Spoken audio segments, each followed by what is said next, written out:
KTV မှာစံသေးရဲ့ Jeff မြန်မာမှာတက်လို့ရတဲ့ class 3ကိုရှင်းပြသွားမယ်ပေါ့နော်အဲ့တော့နံပါတ်1ကခိုင်းဝ class သူကတော့စံသေးပထမဦးဆုံးဖွင့်လှစ်ခဲ့တဲ့ဒါပထမဦးဆုံး class ပေါ့နော်သူကတော့ BO class ဖြစ်ပါတယ်အဲ့တော့ BO class မှာဆိုလို့ရှိရင် chapter 50ပါမယ်အခန်းပေါင်းပေါ့နော်အခန်းပေါင်း50ပါမယ်ပြီးလို့ရှိရင်တင်တဲ့တင်ယူကစာမျက်နှာ650လောက်ရှိတဲ့တင်ယူနဲ့ပေါ့နော်ကိုယ်ပိုင် course နဲ့ပဲတင်တာဖြစ်ပါတယ်အဲ့တော့တင်တဲ့အခါမှာကစံသေးတို့ဒီ grammar pattern တွေကိုပြပြီးတော့ဖတ်ပြတာမျိုးမဟုတ်ပါဘူး format နဲ့တင်ပေးတာဖြစ်ပါတယ်ဒါတက်ပူတဲ့သူတွေဆိုရင်သိရပါတော့ပြီးလို့ရှိရင်ဒီမှာနောက်တစ်ခုပေါ့နော်ခိုင်းဝါနဲ့ပတ်သက်ပြီးတော့ဒီနှစ်ခုရောကြတဲ့သူတွေလည်းရှိရပေါ့နော်အဲဒါကြောင့်စံသေးရှင်းပြချင်တာပေါ့အဲ့တော့နံပါတ်1ကပတ်သက်2000ခိုင်းဝါ program ဆိုတာသူက program ဖြစ်တဲ့အတွက်လူကိုယ်တိုင်တင်တာတော့မဟုတ်ဘူးဒါပေမဲ့ပတ်သက်2000ဆိုရဲသူ့ရဲ့အားနဲ့ပေါ့နော်ကိုယ့်ရဲ့ဒီအုံနောက်ထဲကိုပတ်သက်2000ကိုအားနဲ့ရိုက်ပြီးတော့တွင်းတဲ့ပုံစံမျိုးပေါ့နော်သူကတော့တက်တာပို့ပြီးတော့မြန်လိမ့်မယ်ဘယ်တော့တက်တဲ့နှုံးမြန်တယ်ပေါ့နော်သူကဘယ်လိုလဲဆိုလို့ရှိရင်စမ်းစီတို့ program ပုံစံ application ပုံစံမျိုးမှာပေါ့နော်အတန်ထွက်ပါမယ်ပြီးလို့ရှိရင်ဒီ pattern တွေရဲ့အတိတ်ပဲတွေပါမယ်ပြီးလို့ရှိရင်ဘယ်နေရာမှာသုံးရမယ်ဆိုတော့ context တွေပါမယ်ပေါ့နော်အဲ့တော့ဒီ pattern 1000ကတော့စမ်းစီတို့အများဆုံးတက်ချင်တယ်ဆိုတဲ့သူတွေအတွက်တော့အဆင်ပြေဆုံးလို့ပြောလို့ရတယ်ပေါ့နော်ပြီးလို့ရှိရင် interview training program ပေါ့interview training program ဒီလေခုနပြောဆိုပဲ program ဖြစ်တဲ့အတွက်လူကိုယ်တိုင်တင်တာတော့မဟုတ်ဘူးဒါပေမဲ့သူကတော်တော်လေးကို effective ဖြစ်တယ်သူ့မှာစမ်းစီတို့နှစ်ပိုင်းပါမယ်ပေါ့နော် first ရယ် second ရယ်ဆိုပြီးနှစ်ပိုင်းပါလိမ့်မယ် first မှာပါလဲဆိုလို့ရှိရင် special မေးခွန်း100ဆိုတဲ့မေးခွန်းတွေပါမယ်ပေါ့နော် special မေးခွန်းဆိုတာကဘယ်လိုမေးခွန်းမျိုးလဲလို့မေးလို့ရှိရင်စမ်းစီတို့ဘယ်နေပဲမဆိုမေးလို့ရတဲ့မေးခွန်းတွေ special မေးခွန်းလို့ခေါ်တာပေါ့နော်အဲ့တော့ special မေးခွန်းတွေကိုတစ်ခုချင်းစီကိုဖြေနိုင်တယ်ပေါ့နော်suggested answer လို့ခေါ်တာပေါ့ recommended answer လို့လည်းစမ်းစီတို့ပြောလို့ရတယ်ပေါ့နော်အဲ့ဒါက9ခုစီ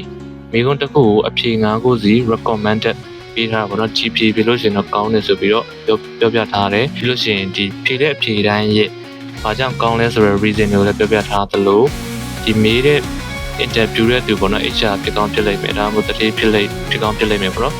သူတို့တွေရဲ့ psychology သူတို့တွေလိုချင်တဲ့ point သူတို့တွေတောင်းကျတဲ့နေရာတွေဘာတွေလဲဆိုတာကိုရှင်းပြထားတယ်ပေါ့နော်တစ်ခုချင်းစီရှင်းပြထားတယ်ဒီနေရာမှာဆိုရင်တတိထားစေချင်တာကပေါ့နော် interview training program အတွက်ကိုတတိထားစေချင်တာကဒီမေကွန်းလာလို့ရှိရင် GPO ဖြေပါလို့ပြောတာလုံးဝမဟုတ်ပါဘူးဒါပေမဲ့ဒီမေကွန်း line ဒီဖြေဆိုပြီးတော့ training လုပ်တာမျိုးမဟုတ်ပါဘူးအဓိကကဒီမေကွန်းလာလို့ရှိရင်ခုနပြောတဲ့ point တွေသိရမယ်ဘာကြောင့်မေးရဲဆိုတာသိရမယ်ဘာကြောင့်ဖြေသင့်တယ်ဆိုတာကိုသိရမယ်ဟုတ်ပြီနော်အဓိကကတော့ဘယ်မေကွန်းလာဖြေနိုင်ခြင်းလဲဆိုတဲ့သူတွေအတွက်အဆင်ပြေတယ်ဟုတ်ပြီနော်အဲ့ဒါ first ပထမအပိုင်းပေါ့နော်ဒုတိယအပိုင်းမှာကျတော့ပါလဲဆိုလို့ရှိရင်သူက industry specific ပေါ့ဥပမာစံသေးတို့ခိုင်းကောဆိုလို့ရှိရင်ခိုင်းကောနဲ့ဆိုင်တဲ့မေကွန်းနဲ့အဖြေတွေကြီးပဲဒါပေမဲ့ခုနပြောလို့ recommended အဖြေပေါ့နော်အဲ့တော့ role play ပုံစံလေ့ကျင့်လို့လည်းရမယ်mock test လေ့ကျင့်လို့ရမယ်ပေါ့နော်အချိန်တိုင်မှာပေးပြီးတော့ကိုယ်အဲ့ထဲမှာဖြေရလဲလေ့ကျင့်လို့ရမယ်သူကလည်းမေကွန်း100ဒါဆို recommended အဖြေ100ပဲပေါ့နော်အဲ့တော့သူကတော့နယ်ပယ်တွေကြီးပဲနယ်ပယ်တွေကြီးပဲဆိုတော့ဥမာခိုင်းကောဆိုရင်ခိုင်းကောမေကွန်းတွေကြီးပဲမေးမယ်ပေါ့နော်ကျန်တဲ့မေကွန်းကတော့နည်းနည်းပဲပါလိမ့်မယ်ဒါတော့ခိုင်းကောနဲ့မဆိုင်မနဲ့အကုန်လုံးဆိုင်တဲ့မေကွန်း100အဖြေ900ဒါတော့ခိုင်းကောဆိုလို့ရှိရင်ခိုင်းကောနဲ့ဆိုင်တဲ့မေကွန်း100အဖြေ100လောက်ရှိမယ်ပေါ့နော်ထုံးစံတိုင်းပဲ recommended answer ဖြစ်ပါတယ်အဲဒီတော့ဒီမေကွန်း line GP ဆိုတာလုံးဝမရှိပါဘူးဟုတ်ပြီနော်ပြီးလို့ရှိရင်ဒီနယ်ပယ်ကတော့တကုတ်တိနယ်ပယ်တွေအကုန်လုံးရမယ်ပြီးလို့ရှိရင်သတင်းစာရမယ်ပြီးလို့ရှိရင် engineering ရမယ်ပေါ့နော်အဲ့ဒါတွေအကုန်လုံးရပါတယ်အဲ့တော့ဒါကတော့ Zero Canva class ရဲ့ pattern 1000 Canva program ရဲ့ interview training program ရဲ့ကိုတခြားလေးရှင်းပြပေးသွားတာပေါ့နော်အဲ့တော့ဒီ interview training program ဆိုလည်းတော်တော်လေးကို effective ဖြစ်တယ်ဒါကြောင့်တကယ်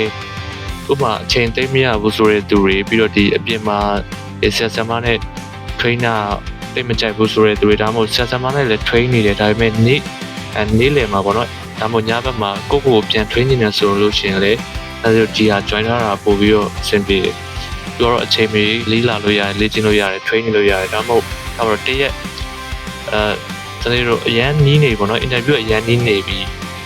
နှစ်ပတ်ပဲလိုတော့တယ်ဒါမှမဟုတ်တစ်ပတ်ပဲလိုတော့တယ်ဆိုလို့ရှိရင်တော့ဒီဟာအကောင်းဆုံးလို့တောင်ပြောလို့ရတယ်ပေါ့နော် interview training program